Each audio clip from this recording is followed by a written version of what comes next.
And tonight on the Daily News, a lot of happy faces down at the Norfolk Naval Base. We'll tell you why. And government officials look at how a Norfolk lab handles radioactive materials. That and more next on the Daily News.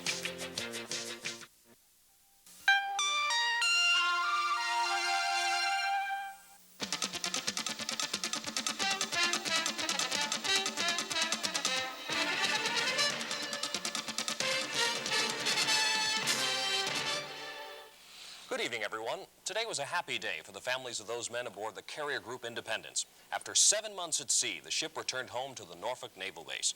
We have 2 reports on the homecoming, beginning with Kathy Midkiff, who was aboard the Independence as it traveled the last few miles home.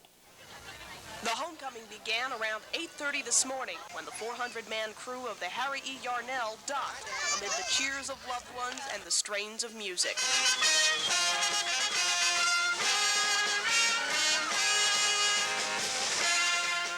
While the Yarnell was docking, the Independence was being maneuvered into Hampton Roads. Captain Tom Shanahan commanded the ship throughout the cruise, from the Indian Ocean through the Suez Canal for the first time since the 1967 Arab-Israeli War, and into the Mediterranean Sea. That's where the Independence was held up for 2 weeks, when tensions flared between Syria and Israel.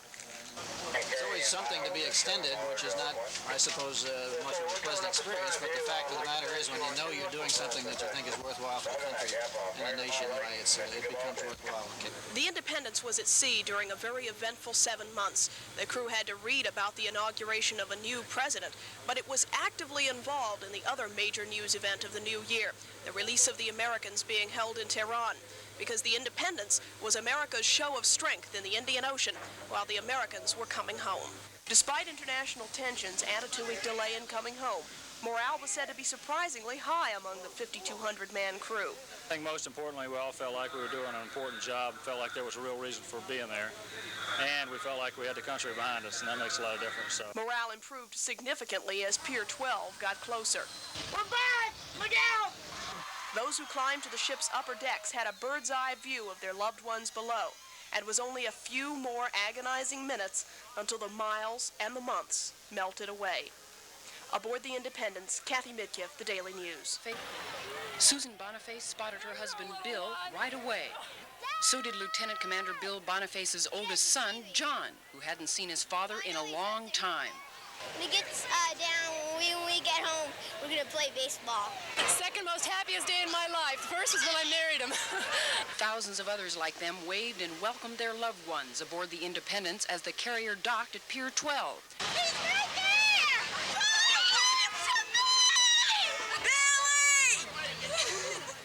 The ship was supposed to come back on May 27th, but had to stay in the Indian Ocean during the Israeli-Syrian missile crisis, which made the day's anticipation even more intense. I'm glad he's home. Yeah. Then the thousands of officers and men finally came off ship, and the months of agony were over.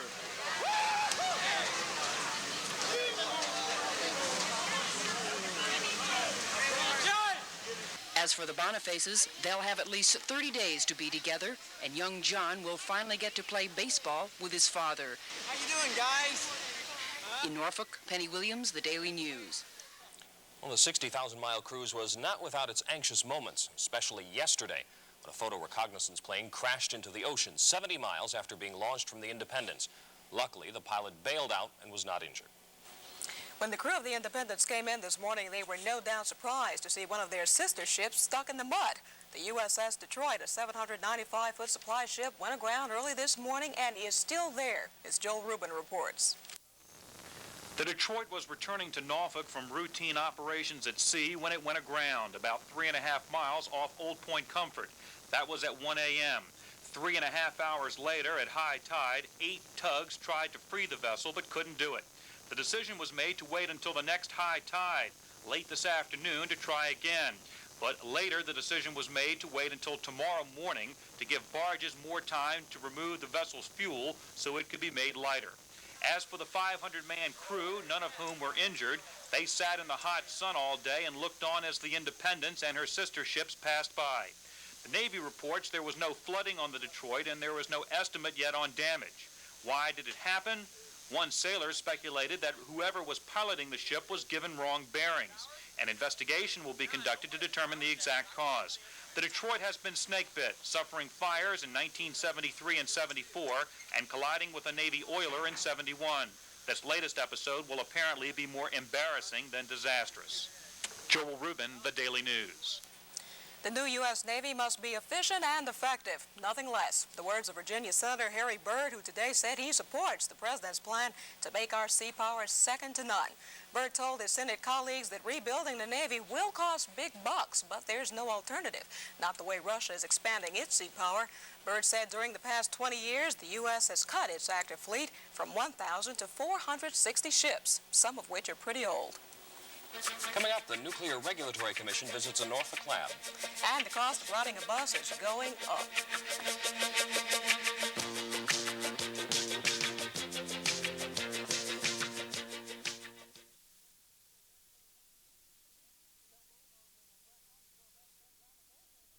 No bulldozer will run Haddonsville residents out of their neighborhood, at least not for the time being. The community breathed a sigh of relief the last night when the Portsmouth City Council agreed to put off turning the old neighborhood into an industrial park.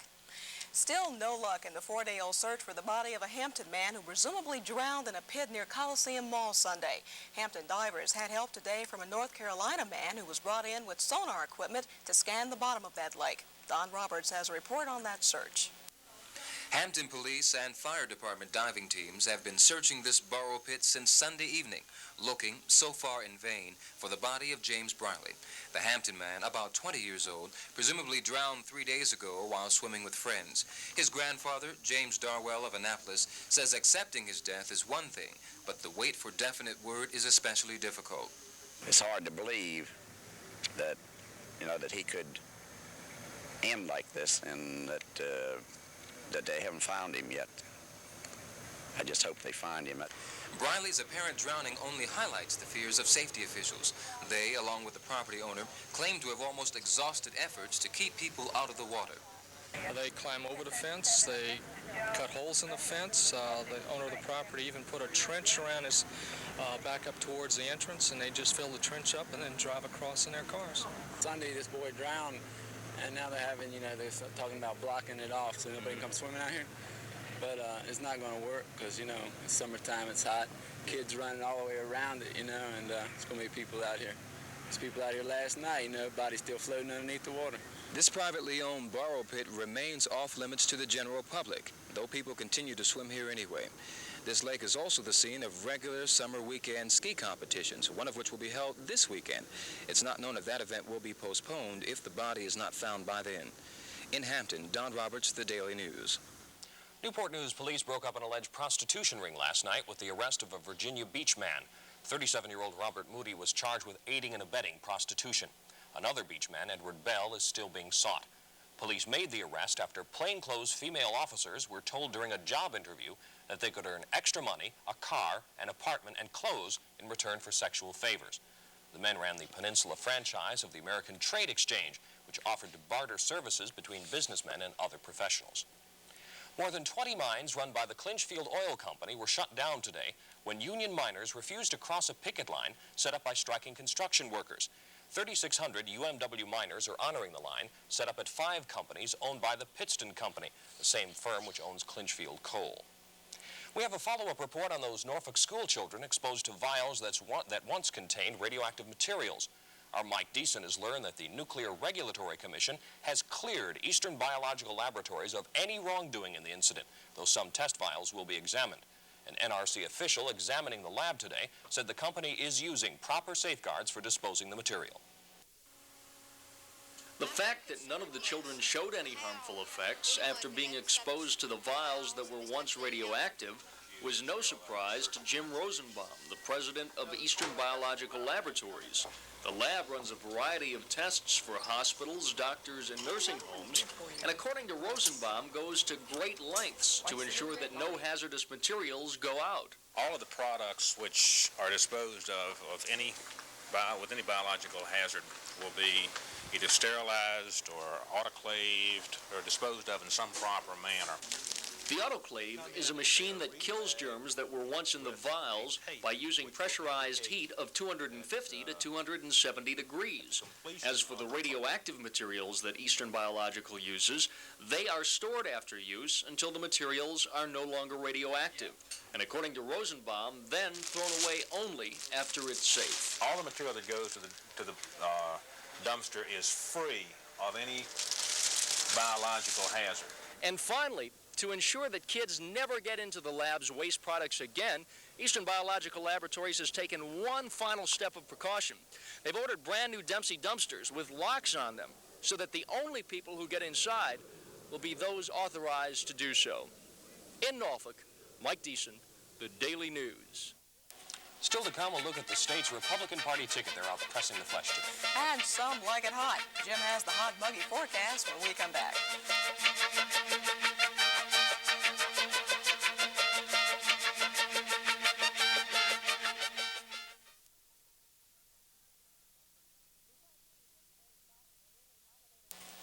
Newport News was today's stop for the newly nominated state Republican Party ticket. Well, at least two-thirds of it, that is.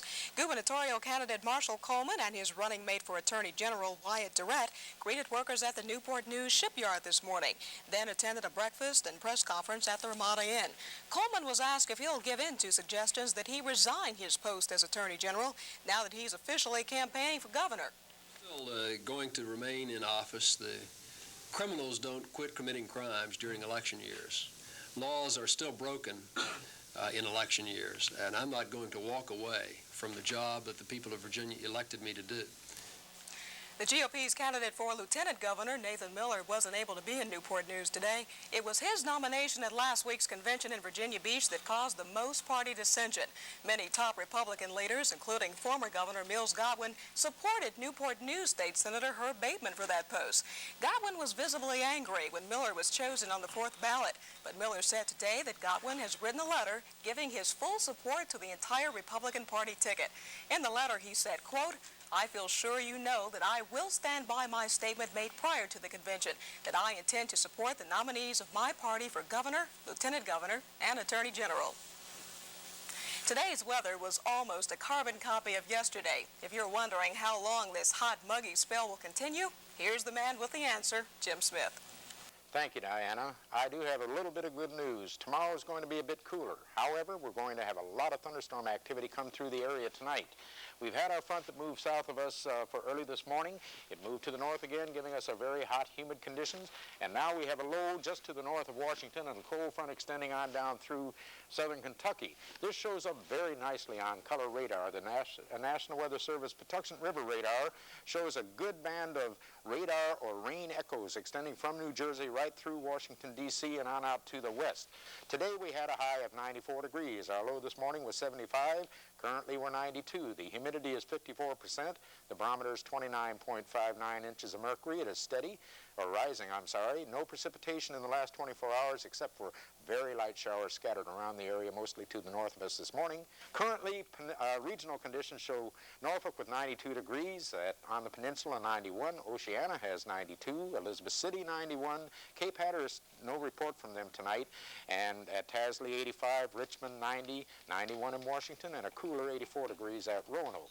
The forecast for tonight is for thunderstorms, quite definitely, and they're going to be starting a little after 11 o'clock, I would say, and then continue into the morning hours. Our low will be around 73, and let's say an inch. Let's hope for more. Southwest winds 15 to 20, gusting as the thunderstorms move in, but then shifting to northerly after the frontal surface does go through. Tomorrow is going to be a nice day. Cooler, a high of only about 83, a low 68. Winds primarily northerly at 10 to 15. Sunrise will be at 5:45, sunset at 8:24. We have a low tide tonight at 11:25, a high tide in the morning at 5:27, and another low tide coming up at 11:41 tomorrow. Outlook for the future. Friday will be fair and mild, however, those showers moving in late, 85 for a high and about a 72 for a low. Saturday, showers in the morning and then becoming hotter, 89 and 74. Sunday, hot and humid, as well as Monday, both days running about 92 for highs and lows around 75. And that's the way the weather looks to me at this time. And coming up, a cry of strike may mean more than just a good pitch in the nation's ballparks. Bruce Rader has the story, and the Daily News continues.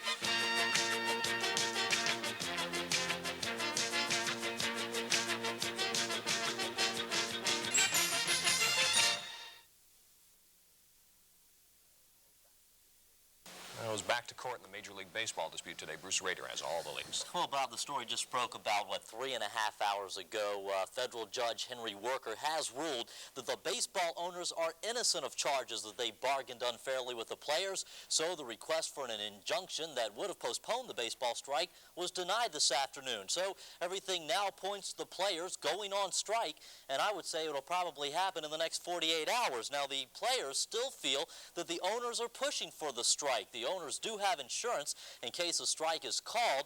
We have been on the phone to New York and Washington this afternoon, and it's hard to get any kinds of statements since the decision was just announced late this afternoon. So all I can really say right now is that tonight may be the last night of Major League action. Until when, we really don't know. But unless a miracle happens soon, I would predict a player strike within the next 48 hours, and hopefully we'll have more on this story tonight at 11. The proposed strike puts a little added pressure on Philadelphia Phillies first baseman Pete Rose. Now, Rose needs but 2 hits to break the all-time National League hit record set by the great Stan Musial. Last night, the Phillies just pounded the Houston Astros 10-3 in Philly. And even though the Phillies are playing extremely well, most of the fans were only interested in Rose. Let's take a look at the highlights from Philadelphia. Pete Rose moved to within 1 hit of tying Stan Musial's National League hitting record last night. The first one coming in the 3rd, and the second in the 8th. And the crowd at the Vet responded with a standing ovation as Rose came back out of the dugout. Mike Schmidt got the Phillies going in a 5-run 3rd inning with an opposite field triple. Rose and Matthews scored. Then Dick Davis drove Schmidt home with a single. That made it 4-1 Phillies. Larry Boa got some help from left fielder Jose Cruz with this single, and a 2-base error as the ball got away from Cruz. 6-1 Philadelphia. In the 6th, Bob Boone hit his 3rd home run of the year, and the rout was on. Marty Bystrom, the winning pitcher, Joe Niekro, the loser. Final score again, Philadelphia 10, Houston 3. But until the strike is officially called, if it is, let's remember we still have a full schedule of games on tap for tonight, and we even have a couple of games this afternoon.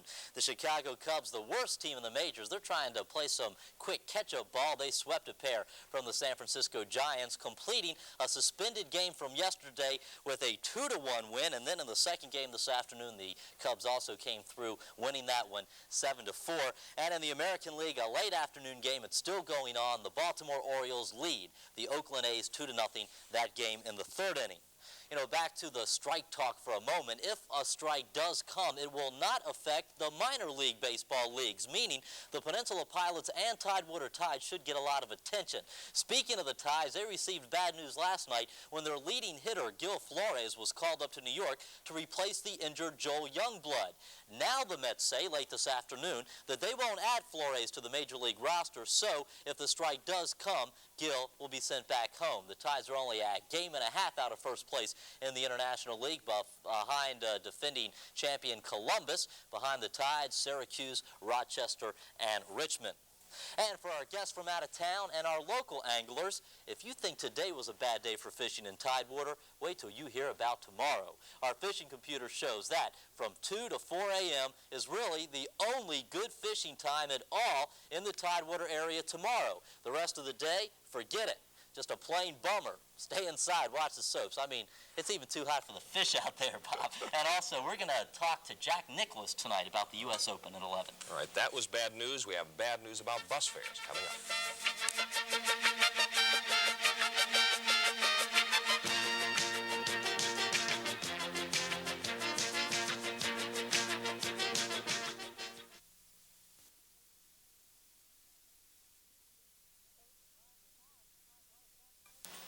Faced with rising costs, the Tidewater Transportation District today approved some pretty big hikes for bus fares. And at the same time, the TRT reduced its service to certain areas. Ava Hurdle says a decrease in money from the feds means fares will continue to go up, service will go down. Beginning September 8th, early morning bus trips between 5 and 6 and trips after 9 p.m. will be discontinued on some Tidewater regional transit routes. It's all part of an effort to consolidate services which are profitable and end ones that aren't. Among the runs to be cut are those from downtown Norfolk to Seashore State Park, Larchmont, and Willoughby, with the Willoughby service to be replaced by the Maxi Taxi. There will be added service, however, along Independence Boulevard in Virginia Beach, plus trips to Lynn Haven Mall from the Pembroke and Hilltop areas. TRT commissioners also voted to hike bus fares from 50 to 60 cents and zone fees from 20 to 25 cents. That to go into effect July 5th. The commission has the policy that the users of the services ought to pay a proportion of the cost. Right now they pay less than half of the cost, and this fare increase that was approved today will get the user to paying about 50% of the cost of operating the services. Eccles says after this year, fare increases will be needed to offset the reduction in federal aid to urban transportation systems, which means riders will have to come out of their pockets with even more money to catch the bus. In Norfolk, Ava Hurdle, The Daily News. And there was a long-awaited name change today from the TRT. The Maxi Taxi, which picks up passengers in outlying areas and takes them to bus stops or to their destination, will now be called Maxi Ride. Cab companies complained about the old name, saying it interfered with their business. Maxi Ride won out over Maxi Van, Minibus, Maxi Express, and Rideabout. And that's all of the Daily News for right now. Stay with us. The NBC Nightly News with John Chancellor is coming up next. And I'll be back tonight at 11. This is NBC Nightly News.